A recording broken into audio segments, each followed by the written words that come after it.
ರಾಜೇಂದ್ರ ರಾಜಣ್ಣ ಹತ್ಯೆಗೆ ಸುಪಾರಿ ಆರೋಪ. ಪುಷ್ಪಾ ಜೊತೆ ಮತ್ತಿಬ್ಬರು ಯುವಕರನ್ನ ವಶಕ್ಕೆ ಪಡೆಯಲಾಗಿದೆ.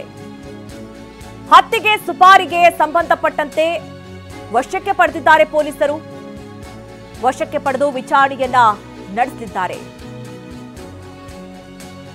ಇನ್ನು ಇದು ಸಣ್ಣ ಪುಟ್ಟ ವಿಚಾರ ಅಲ್ಲ. ಸಚಿವರಾದಂತಹ ರಾಜಣ್ಣ ಅವರ ಪುತ್ರ ಅವರು ಕೂಡ ಎಂಎಲ್ಸಿ ರಾಜೇಂದ್ರ ಅವರ ಹತ್ಯೆಗೆ ಸ್ಕೆಚ್ ಅನ್ನ ರೂಪಿಸಲಾಗಿತ್ತು ಅನ್ನುವಂತಹ ವಿಚಾರ. 70 ಲಕ್ಷಕ್ಕೆ ಡೀಲ್ ಆಗಿತ್ತು. 5 ಲಕ್ಷ ಅಡ್ವಾನ್ಸ್ ಅನ್ನ ಸೋಮ ಅನ್ನುವಂತಹ ರೌಡಿ ಪಡೆದುಕೊಂಡಿದ್ದ. ಆತ ಒಂದಷ್ಟು ಹುಡುಗರನ್ನ ಈಗಾಗಲೇ ಜೊತೆ ಸೇರಿಸಿದ್ದ, ಸ್ಕೆಚ್ ಅನ್ನ ರೂಪಿಸ್ತಾ ಇದ್ದ. ಈ ಎಲ್ಲಾ ವಿಚಾರಕ್ಕೆ ಸಂಬಂಧಪಟ್ಟಂತೆ ಆ ಮಹಿಳೆ ಆಡಿಯೋದಲ್ಲಿ ಹೇಳ್ಕೊಂಡಿದ್ದಾರೆ.